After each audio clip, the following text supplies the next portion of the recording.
Hello, hello tout le monde, j'espère que tout le monde va bien et que vous êtes en forme. Je reviens et je reprends les live interviews avec un nouveau concept. Tu as dû le voir dans mes stories si tu me suis et tu as vu qu'aujourd'hui on inaugure le live Fuck Up Live.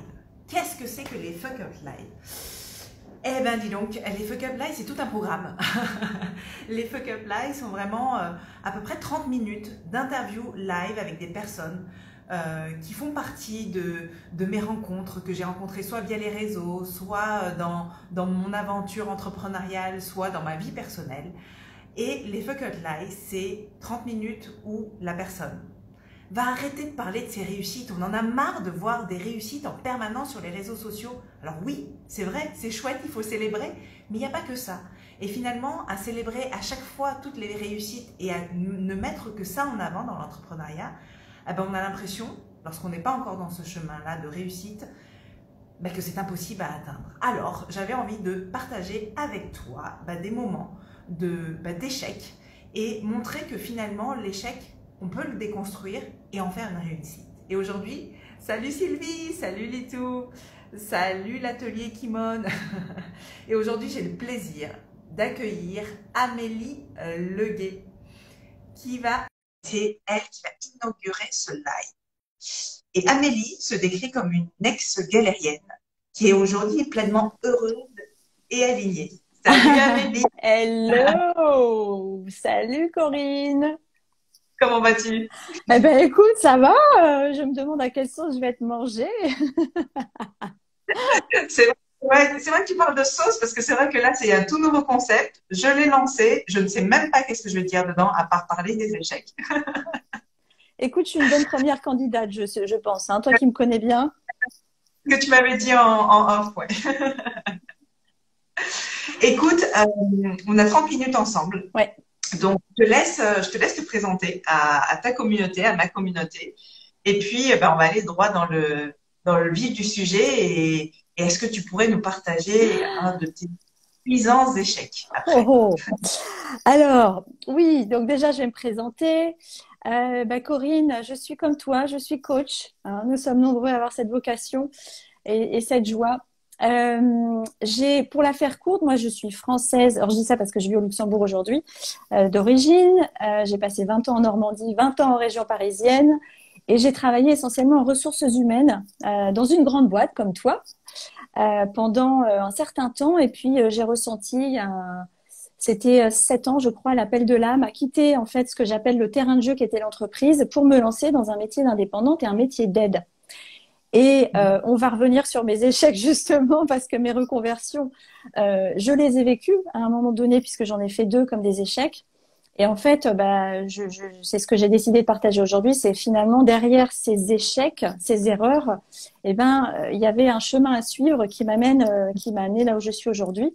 Et aujourd'hui, en fait, j'accompagne essentiellement des thérapeutes qui s'installent ou qui veulent développer leur activité en étant alignés. Donc souvent, ce sont des personnes hypersensibles qui ont besoin de sens, qui ont aussi une forme d'exigence envers elles-mêmes. Ce sont essentiellement des femmes. L'exigence de bien faire, mais aussi d'être heureuse dans leur activité. Et ça passe souvent par de l'alignement, ce que j'ai moi-même dû faire pour moi-même et ce que je continue à faire. Et puis, j'accompagne aussi, comme toi, des personnes à la reconversion. Alors, on est plus sur des profils, tu vois, là aussi, sensibles, qui ont besoin de sens, sous couvert d'avoir besoin de trouver leur bon métier, leur voie. Il y a souvent un besoin aussi de se rapprocher d'eux-mêmes, de se réaligner en termes d'énergie, en termes de valeur, en termes même de vie, de se reprendre confiance en eux, tu vois, de retrouver une assise. Et c'est à partir de là qu'ils vont être dans la justesse pour trouver en fait ce qui leur convient vraiment, que ce soit un nouveau métier ou bien que ce soit un projet de cœur. Voilà. Génial. En effet, c'est pas pour rien qu'on s'est croisés parce qu'on porte les mêmes envies, les mêmes aspirations et même si on le partage d'une autre manière, ça touche une chose, on va dire, c'est revenir à soi pleinement, se réaligner à qui on est. Et souvent, il y a un impact à la fois dans sa vie personnelle, mais aussi professionnelle. Ouais. Par rapport à ça, parce que le sujet est vraiment le sujet phare de ce live, c'est les échecs, ce qu'on a foiré. Est-ce que tu peux nous partager oui, l'un de tes échecs et puis peut-être qu'on en rebondira s'il y en a d'autres sur les autres. Ouais. Alors, je vais tout de suite moduler en disant pour moi, c'est pas un échec. Je les ai vécus comme tels, mais a posteriori, c'est ce que tu disais, en fait, comment déconstruire et voir finalement ce que ça nous a apporté, pourquoi on est passé par là. Et moi, justement, on est en plein dans le vif du sujet parce que j'ai vécu ma première reconversion surtout comme un échec. Pourquoi? Parce qu'en fait, on est quand même assez nombreux, tu vois, à avoir ce fantasme de trouver sa voie, sa grande mission, tu vois, avoir la révélation ultime. Et puis l'autoroute qui s'ouvre, parce que ça sera tellement évident, ça sera tellement magnifique que ça roulera tout seul. Et moi, j'ai cru avoir cette révélation. Je te disais tout à l'heure que j'ai quitté le monde de l'entreprise à un moment donné. J'ai dû le faire. Voilà, c'est ma vie qui a voulu ça. J'ai quitté ma sécurité parce que ma sécurité à moi, c'était l'entreprise et tout ce qui allait avec. J'avais construit beaucoup là-bas. Et puis, j'ai quitté ça pour me lancer en fait dans la kinésiologie. Pendant des années, moi, je me suis fait accompagner parce que j'étais très souffrante, hein. Moi, je suis vraiment arrivée dans cette vie avec beaucoup de bagages. Donc, j'ai beaucoup cheminé. Je me suis fait aider par des thérapeutes. Et à chaque fois, j'allais voir un thérapeute, je disais, oh, j'adore, mais j'aimerais trop savoir faire ça. Tu vois? Mais il y avait ce truc en moi qui attendait d'avoir la révélation parce que j'avais peur de m'ennuyer en faisant tous les jours la même chose. Et puis, alors désolée, il y a la sonnette qui sonne, mais je n'irai pas ouvrir. Euh, mais ça me fait un peu bugger. Mais je reprends. Et en fait, là, l'idée, c'est que quand j'ai fait ma première séance de kinésiologie, j'ai eu la révélation. C'était une séance ultra puissante avec quelqu'un qui s'appelait Amélie en plus. Et là, je dis, waouh, mais c'est génial ce truc, mais on peut pas s'ennuyer. Elle avait plein de bouquins, plein de protocoles, plein d'outils. Là, j'ai dit, c'est ça que je veux faire. Donc, en fait, j'ai tout misé là-dessus. Je me suis mise, comme d'habitude, à 150% dedans. J'ai réorganisé toute ma vie. J'ai lâché mon job sans aucun filet. J'étais sûre que ça allait marcher. J'avais vachement travaillé sur moi. Donc, j'avais la prétention à l'époque de me dire, j'ai tellement bossé sur moi, ça va être facile. Je vais forcément y arriver. Et j'avais un timing super short pour y arriver, pour gagner ma vie avec la kinésiologie. Mais forcément, ça allait marcher. Bref, je te passe les détails. Je commence les cours. Et là, drame, ça ne fonctionne pas. Je n'arrive pas à pratiquer. Pour ceux qui connaissent la kinésiologie, ça fonctionne avec le test musculaire. Et en fait, c'est ce fameux test que je n'arrivais pas à avoir. Je n'arrivais pas à le sentir. C'est la base de la kinésiologie. Donc, en fait, j'ai passé des mois vraiment à galérer pendant mes cours et à finalement être de plus en plus mal. Donc, non seulement je bossais sur moi parce que tous ces métiers-là, quand on les apprend, tu es bien placé aussi pour le savoir, ça vient nous faire travailler en profondeur. Donc, j'ai eu ça à gérer et en même temps, cette espèce de malaise de me dire, mais merde, ça marche pas, quoi. Et finalement aussi de voir le mur arriver parce que j'avais pas beaucoup de temps devant moi. Donc là, tu vois, ce qui était une révélation joyeuse était devenu un cauchemar. En parallèle de ça, parce que j'ai toujours été quand même attirée par pas mal de choses, j'ai pris des cours de massage, des cours d'énergétique et là, c'était beaucoup plus fluide. C'était plus intuitif, donc ça me correspondait mieux. J'ai découvert ça par la suite. Et j'ai commencé donc à pratiquer, à faire des soins. Alors, j'apportais beaucoup de bien-être aux personnes, mais moi, j'étais super mal. C'est quand même ballot. J'étais épuisée et je me mettais une pression, je le dis rétrospectivement parce qu'à ce moment-là, je ne le savais pas. Mais en fait, je n'avais pas la bonne assise physique, énergétique pour tenir en fait des soins énergétiques, pour accompagner les autres. Et c'est aussi pour ça, je pense que la kinésiologie n'a pas fonctionné au-delà que ça ne me correspond pas. Mais si tu veux, donc en fait, tu vois, ça a été une succession de waouh, merde, ça marche pas. Ah, là, ça a marché, mais non, en fait, ça marche pas. Et je m'épuisais, et plus ça allait, moins j'avais de clients, jusqu'au moment où j'arrivais dans le mur. Donc, autant te dire que cette première reconversion a été quand même particulièrement douloureuse. Donc, je l'ai vraiment vécu comme un échec, et à tel point qu'en fait, en fait, c'est un peu la vie là aussi qui m'a amené à saisir une opportunité de CDD chez BNP Paribas au Luxembourg. Voilà, ça traînait autour de moi ou je traînais autour du Luxembourg depuis des années. Donc, je me dis, je prends un CDD et puis je me refais une santé, je me remets peut-être dans une vie normale, on verra. Sauf que, et là, on a encore des dossiers. Pour ceux qui m'ont connue, hein, vous pourrez en rire, mais c'était pas du tout drôle. Je prends un nouveau job et en fait, je ne supporte pas les locaux. Je faisais des allergies dans les locaux. Je ne supportais plus les moquettes, les acariens, les moisissures et d'être enfermée dans des bocaux. Alors, au Luxembourg, on est très friand des, tu sais, de ces nouveaux bâtiments tout fermés où on peut plus ouvrir les fenêtres, ce qui pour moi est une hérésie totale au niveau santé. Donc, en fait, je me retrouve, si tu veux, dans un nouvel espoir qui très rapidement tombe à l'eau. Je te dis pas mon ego, ce qu'il a pris, parce que tu viens d'arriver quelque part, tu peux pas aller chez tes clients, t'es diminué physiquement. Donc, nouvel échec. Par contre, j'ai compris que tout ça n'était pas arrivé par hasard le jour où j'ai rencontré mon chéri. Voilà. Donc, après de longues années de galère au niveau personnel, ben, en fait, il était là, il était caché là. Donc, de toute façon, la vie m'aurait amené là. Donc, ben, je me retrouve sans job au Luxembourg avec un chéri, certes, mais tu vois, là aussi, des taux se referment au niveau financier. Donc, je suis passée par tous ces trucs-là, moi aussi. Hein, donc, c'est pour ça que je comprends très bien ceux qui passent par la peur de manquer, les difficultés financières, les angoisses liées à ça. Et puis aussi ce truc, tu vois, à un moment donné, tu te retrouves dans un espèce de no man's land où tu es coupé de la réalité.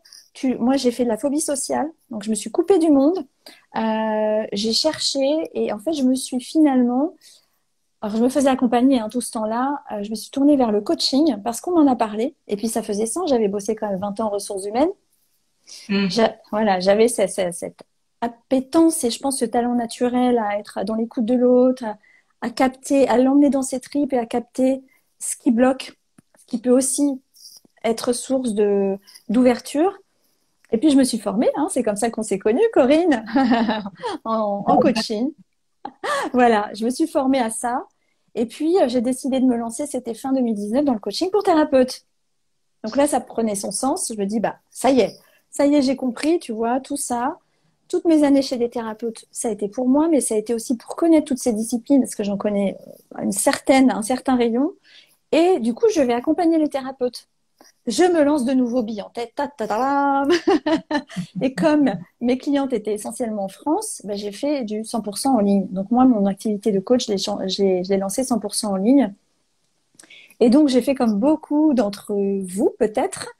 Coucou Céline, d'ailleurs, qui est là.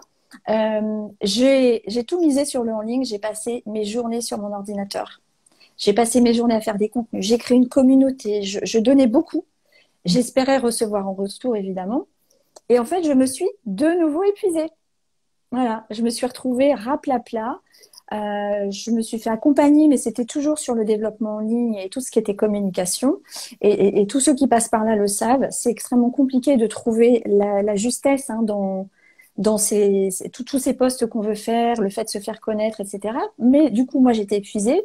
J'avais de moins en moins de plaisir à faire les choses. Et en plus, mon activité ne décollait pas à la mesure de ce que j'attendais. Donc, de nouveau, patatras, tu te dis merde, qu'est-ce que j'ai encore merdé? Qu'est-ce qui va pas? Mais quand est-ce que ça va? Tu vois que ça va pas c'est pas forcément décoller, mais quand est-ce que je vais être vraiment dans ce qui me va, quoi. Donc, à un moment donné, évidemment, je te cache pas qu'en parallèle, au niveau personnel, c'était enfin, pas affectif, mais santé, énergie, tout ça, c'était de pire en pire. D'autant plus que je fais des allergies, je suis hypersensible aux ondes électromagnétiques. Donc, plus ça allait, tu vois, c'est comme l'étau qui se resserre. Et toi, tu sais pas quoi faire. Et en fait, à un moment donné, j'étais tellement épuisée, j'ai vécu 2 déménagements en peu de temps aussi. Donc, j'étais à raplapla et là, je me suis dit, j'arrête tout. Voilà, là, j'arrête tout. De toute façon, c'est la merde. Je ne sais plus quoi faire. Ça se trouve, je suis même pas faite pour être coach. Ça se trouve, j'ai tout faux. Et à ce moment-là, comme par hasard, qu'est-ce que la vie m'amène?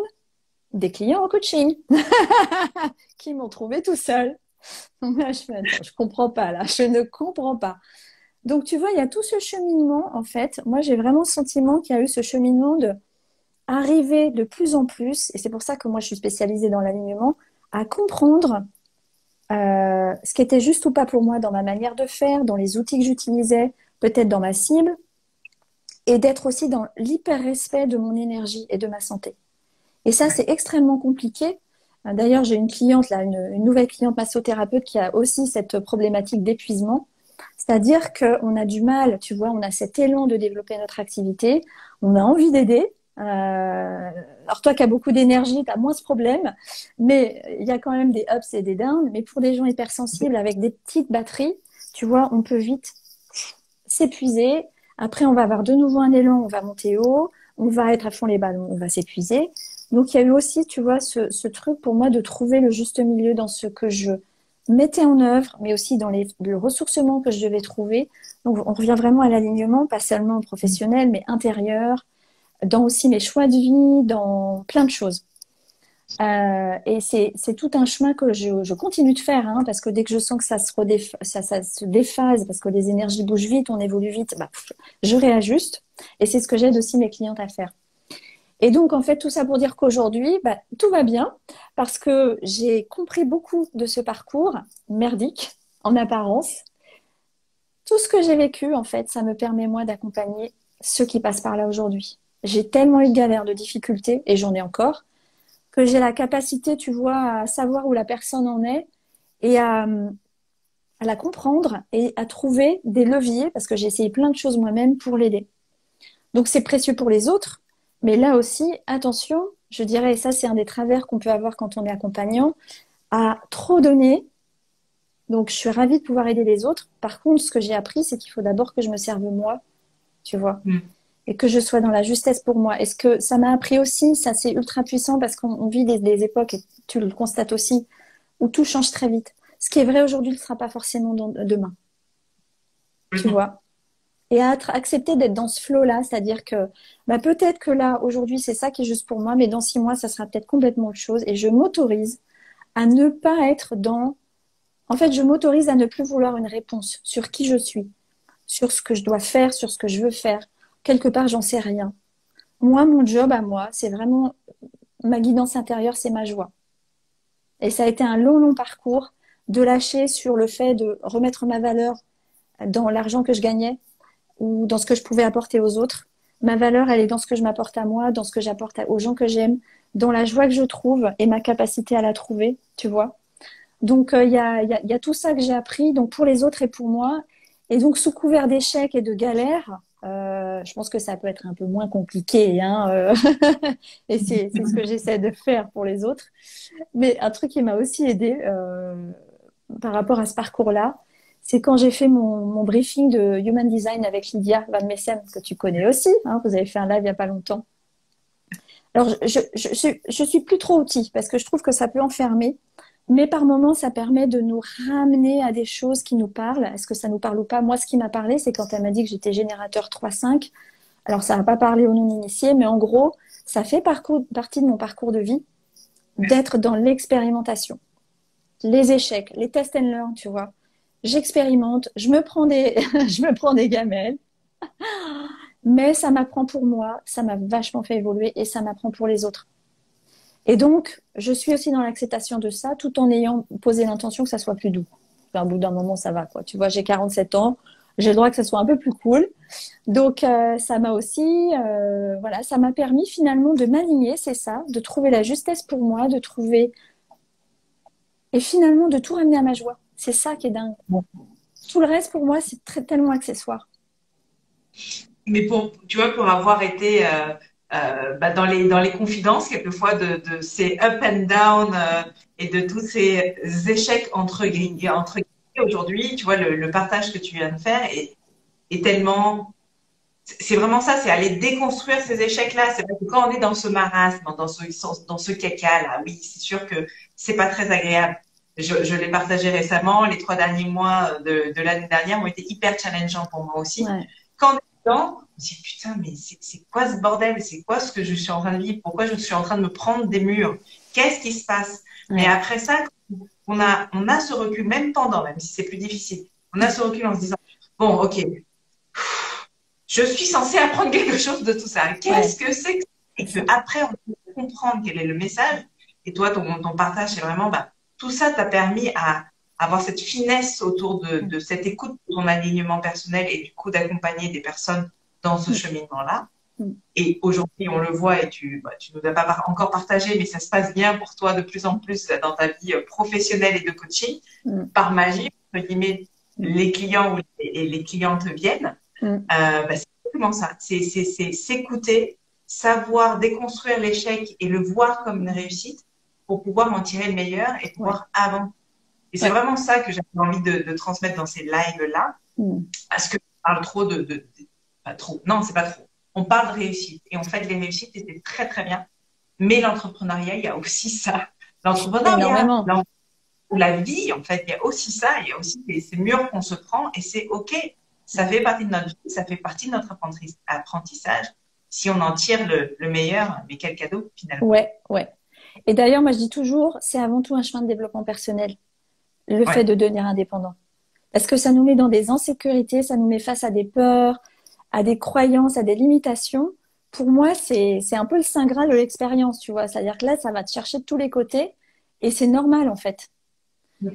Et un truc aussi que j'ai appris et que j'ai admis, c'est que c'est Marjolaine qui partageait ça un jour, Marjolaine Gailly, enfin, admettre que tu fais de la merde aussi, tu vois. Complètement. Par moment, ça fait du bien de dire je fais de la merde parce que vu que je suis dans la merde, logiquement, si je considère que la vie ne me veut pas du mal, hein, parce que j'ai aussi été dans le rôle de victime pendant très longtemps, hein, à croire que j'avais pas de chance, que bon, voilà. Donc il y a tout un chemin de responsabilisation. Et puis après de dire bah, tout ça a forcément du sens, je vois pas forcément quoi, mais si ça dure, c'est que moi je merde quelque chose.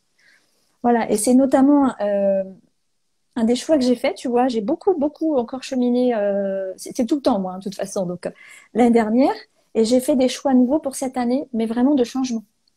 De Mm. changement, c'est-à-dire qu'à un moment donné, effectivement, tu sais, on connaît l'adage, c'est une hérésie de vouloir quelque chose de différent si on fait toujours la même chose. Mais c'est comme tout, et c'est comme dans le chemin qu'on fait au niveau personnel et spirituel, il y a le concept qu'on comprend Mhm. mentalement, mais il y a l'intégrer dans l'expérience et Exactement. effectivement, tant que je me sors pas les doigts et que je change pas quelque chose, si ça fait longtemps que je suis dans mon caca, c'est que je me suis pas bien sorti les doigts, tu vois. Hein, donc il faut quand même l'admettre. Et du coup, s'autoriser, c'est aussi un des trucs auxquels j'accompagne mes clients, c'est s'autoriser à faire autre chose, à faire différent.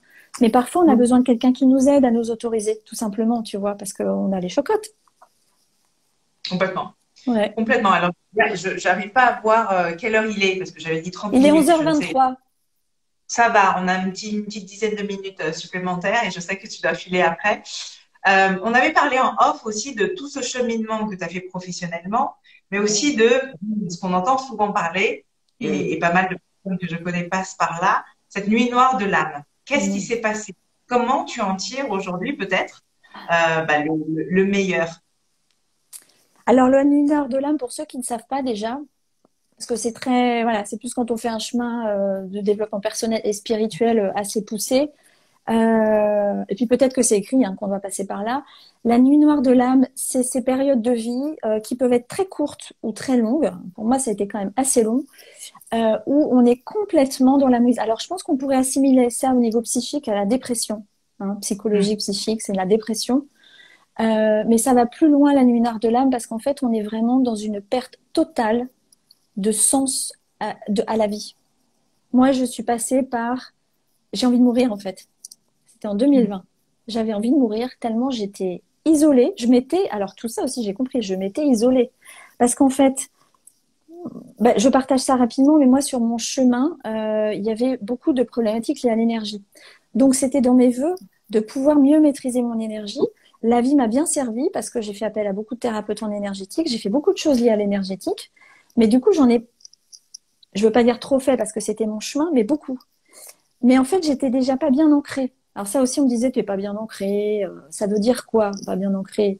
Ah ben, il faut que tu imagines tes racines. Voilà, tu fais des méditations, tu imagines que tes racines s'enfoncent dans le ciel, lapsus révélateur, dans la terre. Tu vas faire des câlins aux arbres. Alors moi, si tu veux, je galérais avec tout ça. Le sujet de l'ancrage, il a fallu que quelqu'un, pareil, me secoue, me dise, mais c'est pas ça l'ancrage. Être ancré, c'est être dans ta vie, c'est être dans ton corps, c'est accepter ton corps, c'est prendre soin de ton corps, c'est être dans la matière. Et on est nombreux à être notamment des vieilles âmes très perchées. On n'a pas trop envie d'être là, c'était mon cas. Je l'ai appris aussi hein, par tout ce que j'ai fait. Donc je restais un peu, tu vois, là-haut, et je l'ai toujours fait, gamine, je parlais à l'invisible. Donc qu'est-ce que j'ai fait dans mon mal-être? Je l'ai fait encore plus parce que j'ai cherché comme beaucoup des réponses dans l'invisible, dans tous ces trucs-là. Bah, j'ai même canalisé les galactiques, hein. Mais j'étais super mal. Et en plus, ben forcément, comme j'étais dans cette énergie-là, cette expérience-là, je croisais des gens sur mon chemin qui m'encourageaient dans cette voie. Donc je me disais, bah, si on me dit ça, j'étais tellement pas dans ma propre assise que je me remettais à ce qu'on me disait. J'ai essayé plein de méthodes, etc., jusqu'au jour où quelqu'un m'a secoué, m'a dit, mais t'es complètement à côté de la plaque. T'as ouvert plein de portes, tu sais pas ce qu'il y a derrière, c'est le bordel. Donc il faut remettre de l'ordre, il faut remettre, c'était ça, remettre de l'ordre. Je comprenais pas ce que ça voulait dire. Mais finalement, remettre de l'ordre, c'est aussi se rappeler que ce pourquoi je suis venue, en tout cas c'est ma croyance, c'est pour vivre en tant qu'être humain dans cette incarnation. Et j'ai été longtemps dans le refus de l'argent, de la matière. Tu sais, on est nombreux à rêver du nouveau monde qu'on nous promet. Sauf que la réalité, c'est que je suis venue à cet instant vivre dans la matière. Donc si je continue à refuser ça, je continue à être complètement éthérée, je me fais embarquer par tous les courants, pas forcément très lumineux, qui traînent autour de moi, dans le collectif, mais aussi sur des vidéos YouTube, des méditations, etc. Il y a vraiment à boire et à manger, et moi, je me suis fait embarquer. Et en plus, je voulais traiter mon mal par la même chose, c'est-à-dire qu'en fait, je me disais, bah, puisque ma problématique, elle est énergétique, spirituelle, je vais continuer là-dedans. Et ça m'emmenait encore plus loin, et je m'enfonçais encore plus. Donc, il m'a fallu des années pour comprendre que, justement, c'était précisément l'inverse qu'il fallait faire. Et j'ai dû passer par la nuit noire de l'âme pour ça. J'ai dû passer par des expériences extrasensorielles et dans d'autres dimensions abominables pour moi, parce que ça me réveille beaucoup de mémoires de souffrantes.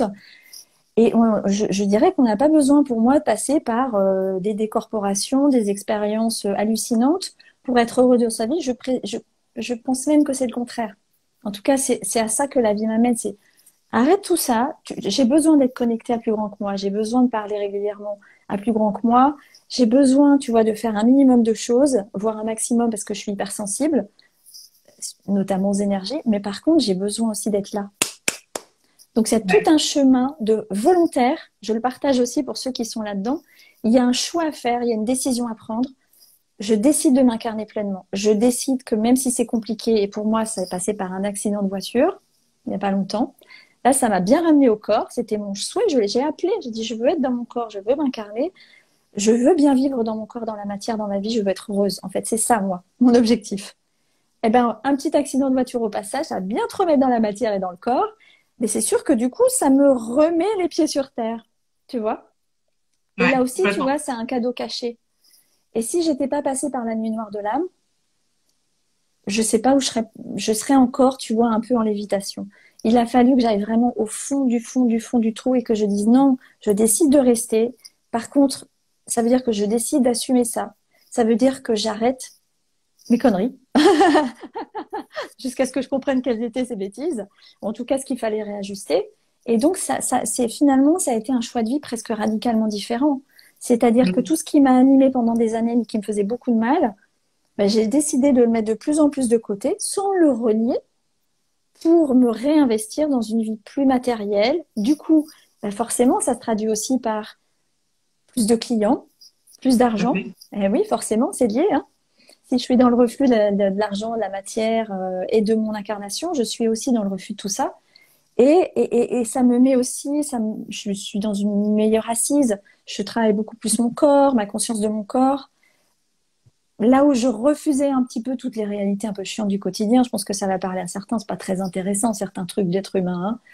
Ben, tu vois, d'essayer de trouver de la joie là-dedans aussi. Le plaisir de cuisiner, le plaisir de qu'on soit bien chez nous, le plaisir, retrouver le plaisir d'aller dans des restos avec des amis, chose que je faisais Mm. plus à un moment donné. Le plaisir de lâcher cette chose, de revenir à la vraie vie, quoi, tu vois. Voilà. Donc je ne souhaite ça encore une fois à personne, mais parfois, malheureusement, on est tellement à côté de la plaque qu'il faut passer par là. Ceci étant, ne nous fouettons pas trop. J'ai envie de transmettre aussi le fait que parfois, ça nous arrive. C'est pas nous qui faisons spécialement du caca, c'est que c'est sur notre parcours de vie, c'est prévu entre guillemets, parce qu'on doit passer par là pour aller nettoyer des choses et pouvoir passer à autre chose. Donc il y a aussi cette acceptation que c'est ça aussi, hein, la bienveillance, le parcours d'amour de soi, c'est ok, je me responsabilise, j'admets que je suis à côté de la plaque et qu'il faut que je réajuste. Par contre, par un moment, j'admets aussi que je ne maîtrise pas tout et voilà, ne pas non plus se fouetter pour tout ce qu'on vit et se dire qu'on fait forcément mal les choses.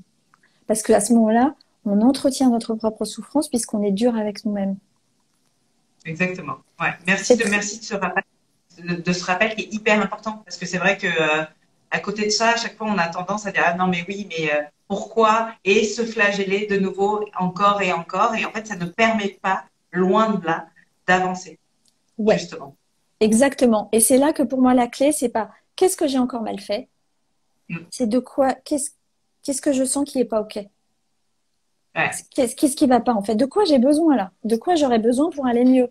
C'est pas que ce que je dois encore faire que j'ai mal fait, c'est de quoi j'ai besoin pour aller mieux. En fait, il faut réinjecter un peu d'amour et de bienveillance pour quelque part réaugmenter sa vibration et à ce moment-là avoir des solutions qui émergent. Mais tant qu'on est dans Ouais. le faut que je trouve ce qui va pas, il faut que je fasse encore plus. Ça aussi, c'est un truc. Hein. Moi, j'ai des clientes parfois qui viennent vers moi en me disant je veux faire plus pour développer mon activité. Je dis c'est pas ce qui va se passer avec moi. Moi, l'objectif, c'est ce que tu fasses, c'est que ça te fasse kiffer et que ça soit juste pour toi et que ça te mette en joie. Donc, ça va pas forcément être plus. Et en général, ces personnes-là, on va pas bosser ensemble parce que du coup, c'est pas ce qu'elles viennent chercher. Mais non, non, au contraire, je dirais faisons moins, mais mieux. Mais totalement. Faisons moins et de manière. Alors moi, j'appelle ça vraiment écouter le son flow finalement. Tu vois, c'est Ouais, faisons, faisons quelque chose qui nous fasse vibrer, kiffer, qui nous mette en joie, qui soit dans le flow. ouais. D'ailleurs, si tu sens que cette direction, même si elle paraît totalement illogique, eh ben, ça te met dans une sorte de vibration, dans une sorte de flow. Mm. Vas-y et tu verras ce que ça amène. Et souvent, ça amène encore plus de joie, encore plus de flow, Ouais. encore plus de belles expériences. Pas toujours, toujours, mais Voilà, quand même, la majorité, tu expérimentes quelque chose qui est beaucoup plus aligné. ça nous apprend des Euh, choses. Mais parfois, quand on ouais. va très mal, on peut pas être dans ce flow, en fait. C'est pour ça que souvent, moi, il y a une ou plusieurs séances de réalignement, on rehausse leur vibration. Ça se fait de façon intuitive et je les amène à ça parce que sinon, elles vont rester, c'est surtout des femmes, hein, elles vont rester dans des vibrations trop basses pour pouvoir retrouver ce flow, pour pouvoir sentir ce qui est juste pour elles. Mm. C'est ça. Je crois que c'est toi qui es le maître du temps cette fois-ci parce que je ne vois pas le temps sur mon 11h33. téléphone. Nickel, on est super bon. Est-ce que tu aimerais partager un dernier quelque chose autour de ce fuck up live, donc de l'échec, en faire une réussite ou en faire quelque chose qui nous permette d'avancer? Est-ce que tu aurais le mot de la fin? Tiens, je te laisse le mot de la fin. Alors moi, le mot de la fin, c'est que je dirais votre vie n'est jamais en jeu. C'est-à-dire, quoi que vous fassiez, même si ça vous fait flipper, tu vois, des fois, on a l'impression que moi, en ce moment, j'ai un choix à faire, j'ai l'impression que ma vie est en jeu. Non, attention, on va se calmer, c'est vraiment juste un choix. Donc, testez, en fait, testez. Il n'y a rien qui est irrémédiable. Il n'y a rien qui est... Même quitter quelqu'un, c'est pas forcément irrémédiable derrière si on sent qu'on s'est trompé. Quitter son job, c'est pas forcément irrémédiable. En général, quand on le fait, c'est que vraiment, on a besoin de le faire.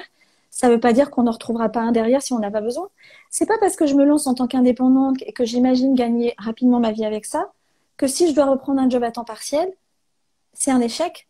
J'en ai peut-être Mm. même besoin pour me rééquilibrer, pour trouver une bonne assise, pour me rassurer au niveau financier, retrouver une vie sociale et pouvoir développer plus sereinement mon activité et me connaître mieux à côté. C'est pas, enfin voilà, c'est-à-dire qu'on a toujours l'impression que, oh, tu vois, on met une pression, moi la première de dingue sur nos décisions, nos choix. Même investir dans un coaching, on est bien passé pour le savoir, tu vois, on a l'impression que certains, ça va être, bah non. Et puis même, ok, ça t'apportera forcément des choses, peut-être rien. Moi, je sais que je suis des coachs qui se font elles-mêmes énormément accompagner, qui ont investi beaucoup et qui disent certains coachings n'ont quasiment rien apporté. Mais ça leur a appris sur elles, c'est-à-dire comment mieux choisir son coach derrière. C'est vrai aussi pour des formations. Vous avez envie de faire une formation, faites-la. Si c'est un mauvais investissement, vous verrez bien. Par contre, vous saurez que la prochaine fois, il faudrait peut-être réfléchir à 2 fois avant de faire une formation. Voilà, parce que moi aussi, je suis passée par les formations tous azimuts. Tu vois, j'ai claqué beaucoup d'argent.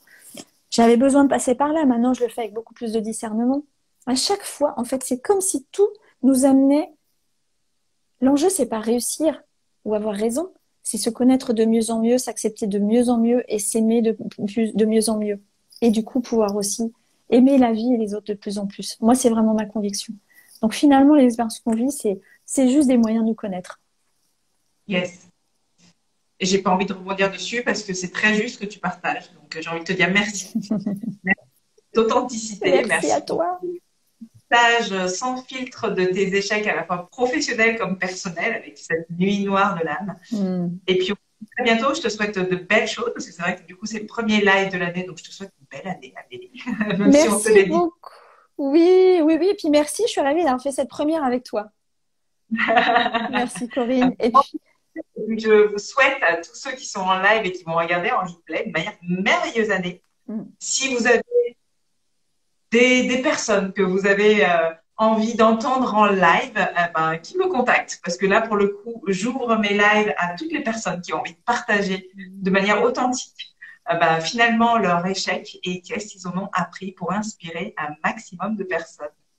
top. Donc, merci à vous de nouveau. Et Merci puis, à à toi. très bientôt pour tous les autres. Et plein de bonnes choses, plein de lumière pour vous tous. Yes. À bientôt. Bye bye. À bientôt. Ciao. Ciao.